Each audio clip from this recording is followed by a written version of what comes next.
क्या चारों तरफ से घिर जाने के बाद ईरान ने उस सबसे बड़े ब्रह्मास्त्र का इस्तेमाल कर लिया है जिसने पूरी दुनिया की अर्थव्यवस्था की गर्दन ईरान के हाथ में दे दी है? क्या है स्ट्रेट ऑफ हॉर्मुज और कैसे इस रास्ते को बंद करके दुनिया की 20% तेल सप्लाई को ईरान ने बंधक बना लिया? वो ट्रम्प जो सीना ठोक कर कहते थे कि ईरानी नेवी को समंदर में दफन कर देंगे, क्या उनके ईगो का जवाब देने के लिए ईरान ने सारी दुनिया के कारोबार की नस दबा दी? भारत में जो यह दावा हो रहा है कि स्ट्रेट ऑफ हॉर्मुज को भारत के लिए भी बंद किया गया है, सिर्फ रूस और चीन के लिए खोला गया, क्या यह सच है? और अगर यह सच है तो भारत ने जो न्यूट्रल स्टैंड लिया था, क्या उसकी कीमत भारत चुका रहा है? वो जो ओमान की खाड़ी में भारत के बिहार के कैप्टन आशीष और राजस्थान के दिलीप सिंह की मौत हुई, वो क्या केवल हादसा थी या फिर ईरान का भारत को तटस्थ रहने का जवाब था कि अगर आप हमारे लिए स्टैंड नहीं लेंगे तो फिर हम आपके साथ भी वही सहूलियत करेंगे जो हम दुनिया में बाकी देशों के साथ कर रहे हैं? सवाल और भी है कि क्या हमारे 37 जहाज और 1100 नाविकों को ईरान ने शील्ड की तरह अमेरिका के सामने इस्तेमाल करना शुरू कर दिया है? या फिर यह कहानी अलग है, यह रास्ता जो बंद हुआ है वो सिर्फ अमेरिका, इजराइल और यूरोप के जहाजों के लिए बंद है? इससे आगे सवाल यह भी कि क्या डोनाल्ड ट्रंप की ईरान को मिटाने की जिद अब एक आम भारतीय को अपनी जेब और किचन के बजट चुकानी पड़ेगी? ये सवाल बड़े महत्वपूर्ण हैं और इन सवालों से ही जो आखिरी सवाल सबसे महत्वपूर्ण है वो ये कि क्या स्ट्रेट ऑफ हॉर्मुज को बंद करके दुनिया की अर्थव्यवस्था को चोट पहुंचाकर अब ईरान ने भी ऐलान कर दिया है कि अगर अमेरिका तीसरे विश्व युद्ध की तरफ बढ़ना चाहता है तो ईरान भी उससे कदम पीछे नहीं हटाएगा। नमस्कार, मैं हूं शुभांकर और आज की कहानी है स्ट्रेट ऑफ हॉर्मुज की और यह बहुत महत्वपूर्ण पड़ाव है क्योंकि इंडियन ओशियन में जो हमला अमेरिका ने किया था ईरान की नेवी पर, उसके बाद स्ट्रेट ऑफ हॉर्मुज को बंद करने का फैसला धीरे धीरे थर्ड वर्ल्ड वॉर की तरफ इशारा कर रहा है। इससे पहले कि हम इसकी शुरुआत करें, हमारी आपसे गुजारिश है कि हमारे व्हाट्सएप चैनल से आप जरूर जुड़े क्योंकि जो जानकारियां हम आप तक लाते हैं वो आप तक पहुंचनी बहुत जरूरी है और इनके लिए आपको हमारा व्हाट्सएप चैनल सब्सक्राइब करना चाहिए जिसका लिंक हमने डिस्क्रिप्शन कमेंट सेक्शन में दे रखा है। और अब शुरू करते हैं कि स्ट्रेट ऑफ हॉर्मुज क्या बला है और क्यों इसे दुनिया की कमाई वाली गर्दन कहते हैं। तो देखिए, स्ट्रेट ऑफ हॉर्मुज का रास्ता क्या बला है और क्यों गर्दन कहते हैं, इसे समझने के लिए आपको इसके नक्शे को देखना होगा। यह उत्तर में ईरान और दक्षिण में ओमान व दुबई के बीच एक बहुत पतला समुद्री रास्ता है। इसकी कुल चौड़ाई जो है वो कहीं कहीं 33 तो कहीं 39 किलोमीटर है।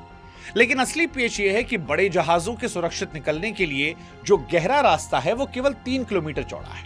इसके अगल बगल पानी कम है जिसकी वजह से वहां बड़े बड़े जहाज नहीं चल सकते।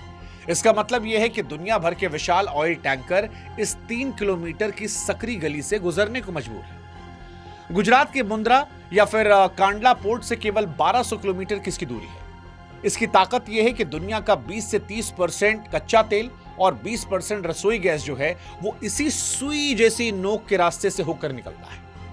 इस रास्ते की सबसे बड़ी खासियत यह है कि पर्शियन गल्फ को बाकी दुनिया से जोड़ने वाला इकलौता दरवाजा है। अब अगर ईरान इस दरवाजे को बंद कर देता है तो आप समझिए कि दुनिया की लाइफलाइन जो है वो कट गई क्योंकि जहाजों के पास कोई दूसरा शॉर्टकट मौजूद नहीं है। उन्हें फिर अफ्रीका का पूरा चक्कर लगाकर आना होगा जिससे माल लाने का खर्चा जो है वो 50% तक बढ़ जाएगा और भारत पहुंचने में कम से कम 20 और दिन लगेंगे। भारत के लिए रास्ता उसकी धड़कन है क्योंकि हम अपनी तेल की जरूरतों का 60% और रसोई गैस का 80% हिस्सा इसी रास्ते से इराक, सऊदी अरब, कतर और कुवैत से मंगवाते हैं। अब यहीं पर दूसरा सवाल, क्या स्ट्रेट ऑफ हॉर्मुज का रास्ता सिर्फ चीन और रूस के लिए खुला है और बाकी दुनिया को ईरान ने तबाह होने के लिए छोड़ दिया है? यह बहुत बड़ा सवाल है कि क्या ईरान ने दुनिया को 2 हिस्सों में बांट दिया? क्योंकि खबरें आई कि स्ट्रेट ऑफ हॉर्मुज का समंदर सिर्फ ईरान ने अपने खास दोस्तों चीन और रूस के लिए खुला छोड़ा है। यह उन 2 दोस्तों के लिए इनाम है जिन्होंने मुश्किल समय में ईरान का साथ दिया। लेकिन सवाल यह है कि क्या अमेरिका और यूरोप इस दबाव के आगे घुटने टेकेंगे या यह माने कि इसके चलते थर्ड वर्ल्ड वॉर की शुरुआत होगी? अमेरिका भले ही दुनिया का बड़ा तेल पैदा करने वाला देश हो, लेकिन ग्लोबल मार्केट में तेल की कीमतें इसी 3 किलोमीटर चौड़े रास्ते की हलचल से तय होती है। आज अमेरिका की सड़कों पर पेट्रोल की कीमतें तेजी से बढ़ रही हैं, जो ट्रंप के लिए मुसीबत है। यूरोप की हालत और खराब हो जाएगी क्योंकि वो अपनी रसोई गैस के लिए पूरी तरह कतर की सप्लाई पर निर्भर है जिसका रास्ता ईरान ने रोका है। इसके कारण यूरोप की फैक्ट्रियां बंद हो सकती हैं और आम लोगों के बिजली के बिल दोगुने हो जाएंगे। इजराइल के लिए भी ये लड़ाई अब जीने मरने की वजह बन जाएगी, क्योंकि ईरान ने समंदर के रास्ते बंद करने के साथ साथ मिसाइलों से घेराबंदी भी शुरू कर दी है। लेकिन सवाल यहां पर इजराइल अमेरिका वर्सेस ईरान से कहीं ज्यादा भारत को लेकर, क्योंकि ये तो आपस में लड़ मर रहे हैं, हो सकता है एक दूसरे पर न्यूक्लियर अटैक करके एक दूसरे खत्म कर दे। सवाल यह है कि भारत ईरान की दोस्ती वाली लिस्ट से क्या बाहर है, और जो 1100 भारतीय नाविक फंसे हैं उनकी जान का जिम्मेदार कौन है? क्योंकि आज सबसे चर्चा इसी बात को लेकर हो रही है कि भारत सरकार ने ईरान के मसले को लेकर स्टैंड नहीं किया। बहुत देर से सही भारत की तरफ से एक औपचारिक बयान सामने आया कि खामनेई की मौत से उन्हें दुख है, श्रद्धांजलि दी गई।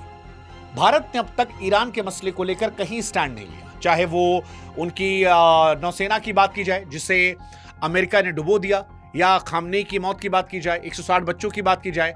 और वहीं से भारत के विपक्ष ने आरोप लगाया कि जब भारत ने स्टैंड नहीं लिया तो ईरान ने रूस और चीन के जहाज सुरक्षित निकालने का रास्ता दिया, लेकिन भारत के लिए मना कर दिया। अब भारत के 37 जहाज और 1100 नाविक वहां मौत के साए में फंसे हैं।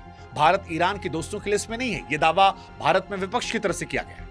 अब देखिए, यहां समझना यह जरूरी है कि ईरान कागजों पर भारत को आज भी दोस्त कहता है, लेकिन समंदर की लहरों पर जो हो रहा है और युद्ध के दौरान जो चल रहा है वो अलग कहानियां बयां कर रहा है। अगर हम दोस्त हैं तो हमारे जहाजों को हरी झंडी मिलने के लिए लाइन क्यों लगी है? कैप्टन आशीष कुमार, दिलीप सिंह की मौत पर ईरान ये कह सकता है कि जहाज के झंडे को निशाना बनाया, ना कि भारतीय नाविकों को।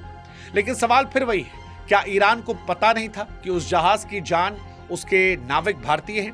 यह हमला बताता है कि युद्ध की आग में दोस्ती से ज्यादा दुश्मनी हावी हो रही है। भारत के लिए बड़ा संकट है, क्योंकि एक तरफ अमेरिका का दबाव है, दूसरी तरफ हमारी गैस और तेल की जरूरत। कुल मिलाकर हजारों भारतीय नाविक इस वक्त समंदर के उस पार जोखिम में हैं और उनकी सुरक्षा पर एक बड़ा सवालिया निशान है। हालांकि कुछ मीडिया रिपोर्ट ये भी कह रही है कि ईरान ने रास्ता केवल अमेरिका, इजराइल और यूरोपीय देशों के लिए बंद किया है, बाकी दुनिया के लिए उसने बंद नहीं किया है। लेकिन इसको लेकर क्योंकि छन छन कर खबर आ रही है, इसके लिए पूरी स्पष्टता होना जरूरी है। अगर ये रास्ता केवल चीन और रूस के लिए खुला है तो फिर इस युद्ध का खामियाजा हमें आपको भी अपनी जेब से चुकाना पड़ेगा। वैसे भी आने वाले समय में हमारी आपकी जेब पर असर पड़ने वाला है, क्योंकि सिर्फ तेल ही नहीं, भारत के लाखों लोग भी इन देशों में काम करते हैं। उनका घर, उनका पैसा भी इसी रास्ते की शांति पर टिका है। स्ट्रेट ऑफ हॉर्मुज़ लाखों भारतीयों की कमाई और खेती का भी जरिया है। दरअसल स्ट्रेट ऑफ हॉर्मुज़ सिर्फ तेल नहीं, बल्कि भारत के लाखों लोगों के घर और पैसे का भी रास्ता है। हाँ, अगर यह रास्ता हफ्तों तक बंद रहता है तो भारत में खेती की खाद और ट्रांसपोर्ट और बिजली जैसे सेक्टर पर बुरा असर पड़ सकता है, जिसकी हमने कल्पना नहीं की। हमारी पेट्रोल, डीजल, रसोई गैस की पूरी सप्लाई इस पतली गली के भरोसे है। यही वजह है कि इंडियन नेवी हमेशा इस इलाके के पास अलर्ट रहती है, ताकि हमारी कमाई वाली गर्दन पर कोई आंच ना आए। और फिर चाबहार पोर्ट, जिसमें हमने हजारों करोड़ रुपए लगाए थे ताकि पाकिस्तान को छोड़कर आगे बढ़ सके, आज ईरान की इस घेराबंदी में फंसकर एक बेकार प्रोजेक्ट की तरह नजर आ रहा। अगर ये रास्ता लंबे समय तक बंद रहा तो चाबहार भारत के लिए बोझ साबित होगा और हमारा करोड़ों का निवेश फंसा रहेगा। रूस ने तेल देने का वादा तो किया है, लेकिन असली सवाल है कि बिना स्ट्रेट ऑफ हॉर्मुज़ के वो तेल भारत तक सुरक्षित पहुंचे कैसे? अगर हमें अफ्रीका का चक्कर लगाकर तेल मंगाना पड़ा तो ट्रांसपोर्ट का खर्चा इतना होगा कि आम आदमी की कमर टूट जाएगी और रसोई गैस और तेल के दाम जो है वो 7वें आसमान पर पहुंच जाएंगे। अब सवाल है कि क्या भारत की आजाद विदेश नीति महासंकट की परीक्षा में पास होगी? देखिए, भारत ने हमेशा अपनी आजाद सोच और सबसे अच्छी दोस्ती की बात की है, लेकिन आज उसका असली इम्तिहान है। भारत ने अमेरिका के दबाव के बावजूद रूस से S-400 खरीदा, ईरान से दोस्ती रखी। अब वक्त ये देखने का है कि हमारी आजाद नीति क्या काम आती है। क्या प्रधानमंत्री मोदी और रूस के राष्ट्रपति पुतिन की दोस्ती भारत के लिए स्ट्रेट ऑफ हॉर्मुज़ के वो बंद दरवाजे खोल पाएगी? वो जो 1100 भारतीय नाविक की जान और 140 करोड़ लोगों की जेब का फैसला है, वो केवल युद्ध के मैदान में नहीं बल्कि बातचीत की मेज पर भी होगा। और यही सवाल है, क्या रूस का तेल और ईरान की पुरानी दोस्ती हमारे काम आएगी, या फिर ट्रंप और ईरान की इस लड़ाई में भारत का एक अनचाहा नुकसान हो जाएगा? स्ट्रेट ऑफ हॉर्मुज़ की लहरें फिलहाल सिर्फ पानी नहीं है, बल्कि ये तय करने वाली हैं कि आगे आने वाले वक्त में दुनिया और भारत की आर्थिक हालत कैसी होगी। इसको लेकर आप क्या सोचते हैं? कमेंट सेक्शन में लिखिएगा। और फिर जाते थे कह रहे हैं, व्हाट्सएप चैनल प्लीज सब्सक्राइब कीजिएगा ताकि हमारा आपका रिश्ता मजबूत हो। ये सारे वीडियोस बिना इंतजार के आपको आपके व्हाट्सएप मिल सके। नमस्कार।